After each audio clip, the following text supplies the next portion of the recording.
हाँ, सो wave optics के बाद अब हमारा नेक्स्ट चैप्टर है dual nature of matter and radiation. Chapter के नाम में ही समझ में आया कि हमें क्या करना है। ड्यूअल नेचर, ड्यूअल वर्ड जब भी यूज हो मतलब क्या, दो, ड्यूअल। ओके, ड्यूअल, ड्यूओ नहीं बोलते, ड्यूओ, हाँ ओके, ड्यूओ वो भी बोलते हैं ना।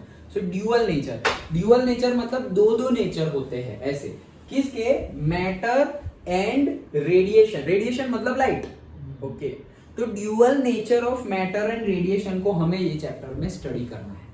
क्या कहना चाहते हैं ये, कहना ये चाहते हैं ड्यूअल दो क्यों बोल रहे हैं, क्योंकि मैटर का तो मैटर नेचर होगा ही, मैटर नेचर मतलब पार्टिकल नेचर, तो मैटर का तो पार्टिकल नेचर होगा ही, और रेडिएशन, तो रेडिएशन का तो वेव नेचर होगा ही।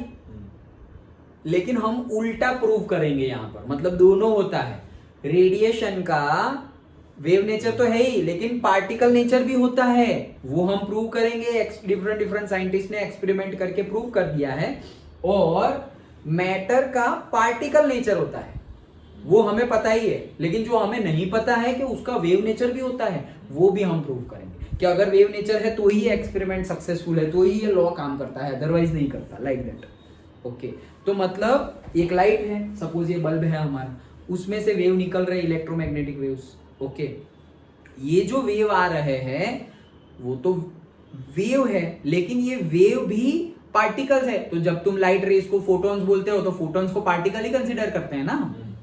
अभी जो हमने एक एग्जांपल में देखा फोटॉन्स, ओके, तो वो फोटॉन्स को हमने क्या कंसीडर किया, पार्टिकल ही कंसीडर किया है। ओके, सो पार्टिकल्स आ रहे हैं, ऐसे नहीं बोला पैकेट्स, वो पैकेट्स बड़ा बड़ा पार्टिकल आ रहा है, उसके भी छोटे छोटे पार्टिकल्स हैं।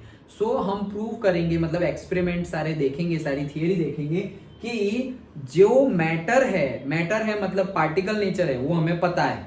जैसे ये पेन है, तो पेन को मैं ऐसे फेंकूंगा तो वो वेलोसिटी उसमें आ जाएगी, तो ये पार्टिकल नेचर है कि ऑब्जेक्ट है, एक पार्टिकल है, वो जा रहा है और उसकी वेलोसिटी है। लेकिन वो जब जा रहा है तो उसमें से वेव भी निकल रही है। क्या बात कर रहे हो, हाँ वेव भी निकल रही है। ओके, तो वो उसका वेव नेचर हुआ। फिर हम बोलेंगे कि ये लाइट रेज है, वेव नेचर है, तो हमारे पास आ रही है, उसकी स्पीड है, हाँ उसकी भी स्पीड है, लेकिन ये भी पार्टिकल है, ये भी पार्टिकल की तरह भी बिहेव करता है। क्या बात कर रहे हो, हाँ पार्टिकल की तरह भी हमारी लाइट और से वेव बिहेव करता है। वो दोनों हम यहाँ पर प्रूव करेंगे। ओके, तो पूरे चैप्टर में हमें समझना क्या है, पूरे चैप्टर में हमें समझना है dual nature of matter and radiation. मतलब कि जिसका मैटर वेव्स होंगे, मतलब मैटर नेचर होगा, मतलब पार्टिकल नेचर होगा, छोटे छोटे एटॉम्स है, एटॉम्स में इलेक्ट्रॉन्स एंड ऑल, तो वो सब क्या है, पार्टिकल नेचर। तो जो पार्टिकल जिसका होगा उसका वेव नेचर भी होता है, वो हम समझेंगे। और जिसका वेव नेचर हमें पता ही है, भाई इलेक्ट्रोमैग्नेटिक वेव, ये लाइट रेज है, ओके, एक्स रेज है, तो ये सब क्या है, वेव्स है। एक्स रेज हो, इंफ्रारेड, जो भी हमने सारे पढ़ लिए, ओके, रेंज भी पढ़ ली, तो ये सारे के सारे वेव्स जो है वो तो वेव नेचर है। लाइट है वो तो वेव नेचर है, लेकिन उसको पार्टिकल नेचर भी कंसिडर कर सकते हैं। ओके, तो वो दोनों एक दूसरे से कैसे मैचअप हो रहे हैं, ये चैप्टर में हमें सारे के सारा स्टडी पूरा यही करना है, पूरे के पूरे चैप्टर में। ओके, वेव नेचर मतलब जिसका ऑलरेडी हमें पता है कि पार्टिकल नेचर है, उसका वेव नेचर प्रूव कर दो, और जिसका हमें पता है कि वेव नेचर है, उसका पार्टिकल नेचर प्रूव कर दो। डन। ओके, तो वही चीज हमें समझनी है dual nature of matter and radiation में। तो सबसे पहला ही कंसेप्ट है हमारा, that is free electrons and work function. क्या, free electrons and work function. तो मान लो मतलब देखो, सपोज कि ये हमारा एक एटॉम है, एटॉम में न्यूक्लियस होता है, न्यूक्लियस में प्रोटॉन और न्यूट्रॉन होते हैं, और उसके आसपास इलेक्ट्रॉन घूमते रहते हैं। ये सब तो हमें पता ही है, हमें पता ही है, इतना तो हम पढ़ चुके हैं, फिर भी पढ़ेंगे नेक्स्ट चैप्टर में एटॉम्स में सेम चीज, वही चीज फिर से पढ़ेंगे। मतलब हम हिस्ट्री पढ़ रहे हैं, हमने बहुत कुछ आगे का यूज कर लिया, लेकिन जैसे कि अभी हम से मोबाइल यूज कर रहे हैं, लेकिन अभी हम सीख रहे हैं कि कैलकुलेटर कैसे यूज करते हैं, कैमरा कैसे यूज करते हैं, से पेजर कैसे यूज करते हैं। अभी पेजर तुम यूज करो, इसका क्या यूज है, अरे अभी जो टेक्स्ट मैसेज कर रहे हो ना, वही पेजर का काम है, तो फिर सीख क्यों रहे हो, अरे वो सीख रहे हैं, दैट्स इट। हिस्ट्री तो पता होनी चाहिए ना, लाइक दैट। तो हम पहले तो सीख लिया सब कुछ, एकदम हाई एंड पे आ गए, लेकिन अब हम रिवाइज भी करेंगे नेक्स्ट चैप्टर में एटॉम्स में। ओके, सो ये हमें पता ही है क्या कि कोई भी मटेरियल, देखो ये दो चीजें तुम्हें देखने को मिलेगी। तुम वर्ल्ड में कहीं पर भी चले जाओ, ऐसा नहीं होगा कि तुम्हें दोनों में से एक भी नहीं दिख रही है। मतलब ना तुम्हें लाइट दिख रही है और ना तुम्हें कोई मैटर दिख रहा है, ऐसा कभी होगा ही नहीं, ऐसा कभी नहीं होगा। क्यों? क्योंकि उनसे ही तो बना हुआ है वर्ल्ड। तुम कहीं पर भी जाओगे लाइट तो होगी, सर अंधेरे में चले गए तो मैटर नहीं है क्या?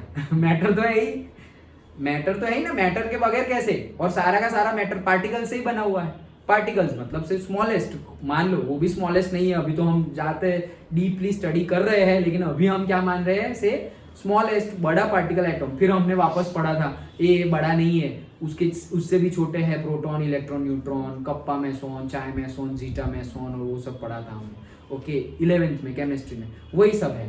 तो न्यूक्लियस के अंदर प्रोटॉन, न्यूट्रॉन और उसके आसपास इलेक्ट्रॉन घूम रहे हैं। ओके, सो उसके आसपास जो भी इलेक्ट्रॉन घूम रहे हैं वो नजदीक घूम रहे हैं उसकी बात नहीं कर रहे, लेकिन जो वैलेंस शेल मतलब लास्ट वाली, ओके, तो जो लास्ट वाली शेल में जो इलेक्ट्रॉन घूम रहे हैं, जिसको हम वैलेंस इलेक्ट्रॉन भी बोलते हैं, उसको अगर एनर्जी मिली, जैसे अभी हमने किया था वापस वही n = 1, n = 2, उसको एनर्जी दी तो वो लोअर ऑर्बिट में से हायर ऑर्बिट में चले गया मामा के घर, वही सेम कंसेप्ट। ओके, इसको अगर एनर्जी मिली तो ये एटॉम को छोड़ देगा, ओए भाई टाटा बाय बाय, वो निकल गया बाहर।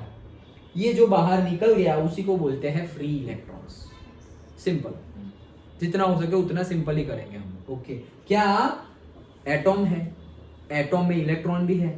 सो सारे ये इलेक्ट्रॉन की बात नहीं कर रहे जो नजदीक है, हम वैलेंस इलेक्ट्रॉन्स की बात कर रहे हैं जिसका न्यूक्लियस से अट्रैक्शन फोर्स सबसे कम है। तो वो जो सबसे कम अट्रैक्शन फोर्स से जुड़े हुए हैं जो न्यूक्लियस के साथ, जो एटॉम के साथ, वो इलेक्ट्रॉन को एनर्जी मिलेगी और वो लोग भाग जाएंगे। तो वो जो भाग गए ना उन्हीं को बोलते हैं फ्री, वो फ्री हो गए हैं। उनको अभी कोई पकड़ने वाला न्यूक्लियस है नहीं, उनको कोई अट्रैक्ट करने वाला ऐसे मत करो ऐसे करो वैसा कोई है नहीं। डन, तो ये हो गए फ्री इलेक्ट्रॉन्स। ओके, चलो, तो एनर्जी देंगे तो फ्री इलेक्ट्रॉन्स मिल सकते हैं। अच्छा ठीक है, अब सपोज मान लो ये मेटल है, मेटल को हमने एनर्जी दी, तो एनर्जी देने से वहां भी मेटल भी किस चीज का बना है? एटॉम्स का ही बना है। जैसे कि भाई कॉपर मेटल ले लिया तो कॉपर के एटॉम से बना होगा, तो कॉपर के एटॉम के अंदर इलेक्ट्रॉन्स भी बहुत सारे हैं। ओके, तो अब हमने इसको एनर्जी दी, मेटल को एनर्जी दी, भाई any how energy the, that's it. अभी कैसे देंगे वो आगे देखेंगे, लेकिन भाई एनी हाउ हमने इसको एनर्जी दी, तो इसके जो एटॉम्स है और एटॉम्स के अंदर जो इलेक्ट्रॉन्स है उसमें जो वैलेंस इलेक्ट्रॉन्स है जिसका न्यूक्लियस के साथ अट्रैक्शन कम है, वो लोग ये जो हमने एनर्जी दी वो गेन करके बाहर निकल जाएंगे। एटॉम से बाहर निकल जाएंगे, मेटल से बाहर निकल जाएंगे नहीं, एटॉम से बाहर निकल गए। तो वो एटॉम से बाहर निकल गए। ओके, वो एटॉम से बाहर निकल गए और वो सारे क्या बन गए? Free electron.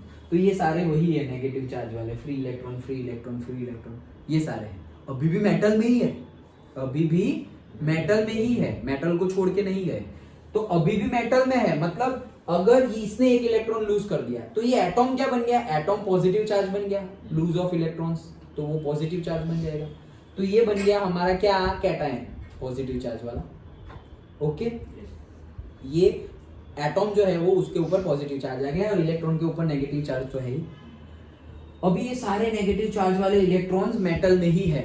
ओके, अब ये जो इलेक्ट्रॉन है ना एक्चुअली आगे जा नहीं सकते, भाग नहीं सकते। क्यों भाग नहीं सकते? क्योंकि मान लो ये नेगेटिव चार्ज है, वो ऊपर चला गया, बाहर निकल गया, सरफेस से बाहर निकल गया, भाग गया। जैसे ही वो सरफेस से बाहर निकल जाएगा, ये तो एटॉम पॉजिटिव चार्ज बना था, अभी मेटल पॉजिटिव चार्ज नहीं है। मेटल में वो जो सारे एटॉम्स है पॉजिटिव चार्ज वाले, वो अभी भी इस मेटल के अंदर ही है। समझ रहे हो? ये जो एक इलेक्ट्रॉन निकल गया तो पॉजिटिव चार्ज वाला जो एटॉम है वो भी यहीं पे है, ये रहा। ओके, सपोज मान लो ये पॉजिटिव चार्ज वाला एटॉम है, ये भी पॉजिटिव चार्ज वाला एटॉम है, तो ये नेगेटिव चार्ज वाले हमने शो किए हैं इलेक्ट्रॉन्स, लेकिन जो उसके छोड़ के जो एटम बाकी बचा पॉजिटिव चार्ज वाला, वो भी है तो मेटल में ही। तो होगा क्या? अगर ये भाई साहब लोग बाहर जाने का ट्राई करेंगे तो पूरा का पूरा मेटल, अभी मेटल का चार्ज कितना है, पूरे मेटल का चार्ज कितना है, 0, न्यूट्रल है। क्यों? क्योंकि जितने नेगेटिव है उतने पॉजिटिव भी है, तो उसका चार्ज 0 है। लेकिन जैसे ही ये नेगेटिव चार्ज बाहर जाने की ट्राई करेगा तो वो बाहर चला गया, तो मेटल अब पॉजिटिव चार्ज हो गया। मेटल खुद, एटम तो थे ही, मेटल खुद भी पॉजिटिव चार्ज हो गया क्योंकि उसने एक इलेक्ट्रॉन लूज कर दिया, तो वो खुद पॉजिटिव चार्ज हो जाता है। और ये पॉजिटिव चार्ज और ये नेगेटिव चार्ज के बीच में अट्रैक्शन फोर्स होता है, तो क्या करेगा, मेटल इसको खींच के वापस नीचे बिठा देगा, ए बैठ भाई तू कहीं जाना नहीं। तो ये फ्री इलेक्ट्रॉन्स मेटल को छोड़ के जा सकते नहीं है। डन। लेकिन यहां से तो हमने थोड़ी एनर्जी दी तो फ्री इलेक्ट्रॉन्स मिल गए हमें। लेकिन अब हम समझो कि हमें फ्री इलेक्ट्रॉन्स तो मिल गए, लेकिन ये फ्री इलेक्ट्रॉन तो मेटल की सरफेस को छोड़ के जा सकते नहीं है, लेकिन हमें उनको भेज देना है, उसमें से इलेक्ट्रॉन्स निकाल ही देने हैं, तो हम ज्यादा एनर्जी देंगे। ओके, तो सपोज मान लो कि यहां हमने से फॉर एग्जांपल 1 जूल एनर्जी दी थी, तो हमें फ्री इलेक्ट्रॉन्स मिल गए। अभी मैं 2 जूल एनर्जी फिर से दे रहा हूं मेटल को। ओके, अभी भी निकल रहे नहीं, सरफेस से, मेटल सरफेस से बाहर नहीं निकल। 3 जूल एनर्जी दे रहा हूं, अभी भी मेटल सरफेस से बाहर नहीं निकल रहे। 4 जूल एनर्जी दी और ये भाई साहब बाहर भाग गए। तो जैसे ही 3.9 भी दूंगा तो भी वो छोड़ के जा रहे नहीं, और जैसे ही 4 जूल मैंने अप्लाई की एनर्जी, ये भाई साहब बाहर चले गए। ओके, तो ये जो मिनिमम एनर्जी टू एस्केप और to leave the metal surface by the electron, ये मिनिमम एनर्जी को ही हम बोलते हैं वर्क फंक्शन। डन।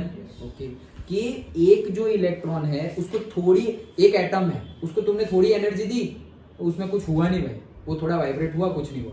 और थोड़ी एनर्जी दी, वो भाई वैलेंस इलेक्ट्रॉन बाहर निकल गया। ओके, तो वैलेंस इलेक्ट्रॉन बाहर निकल गया, तो ये क्या बन गया, फ्री इलेक्ट्रॉन। अब ये फ्री इलेक्ट्रॉन नेगेटिव चार्ज वाला और जो पॉजिटिव चार्ज वाला एटम है वो अंदर ही पड़े हुए हैं। अभी भी अगर तुम्हें उसको बाहर निकालना है वो निकल नहीं पाएंगे, निकलने का ट्राई करेंगे, जैसे ही निकलने का ट्राई करेंगे मेटल पॉजिटिव चार्ज हो जाएगा और वो उसको अट्रैक्ट करके वापस बिठा देगा कि कहीं जाना है नहीं। तो अब हमें फिर से एनर्जी देनी पड़ेगी। अगर हम थोड़ी एनर्जी ज्यादा दे रहे हैं तो भी वो जा नहीं रहा है, ये मेटल उसको खींच के बिठाई दे रहा है वापस। तो हमने हमारी जो मिनिमम एनर्जी देने की वजह से इलेक्ट्रॉन मेटल सरफेस को छोड़ दे, वो मिनिमम एनर्जी को ही क्या बोलते हैं, वर्क फंक्शन, जिसको डिनोट करते हैं फाई नॉट से। डन। ये मिनिमम है। हाँ, जैसे मिनिमम कितनी आ गई, 4 जूल। अगर तुम 10 जूल दे दोगे तो आराम से चला जाएगा, मिनिमम से ज्यादा ही है ना, मिनिमम है ये। फिर मिनिमम से ज्यादा दोगे तो जाएगा ही, उसमें तो कोई डाउट ही नहीं है, तो उसको हम 5 बोल देंगे। इन फाई नॉट मतलब मिनिमम वर्क फंक्शन, मतलब वर्क एनर्जी दे रहे हैं ना, तो work and heat are the form of energy. तो हीट हो या वर्क हो, है तो एनर्जी ही वो।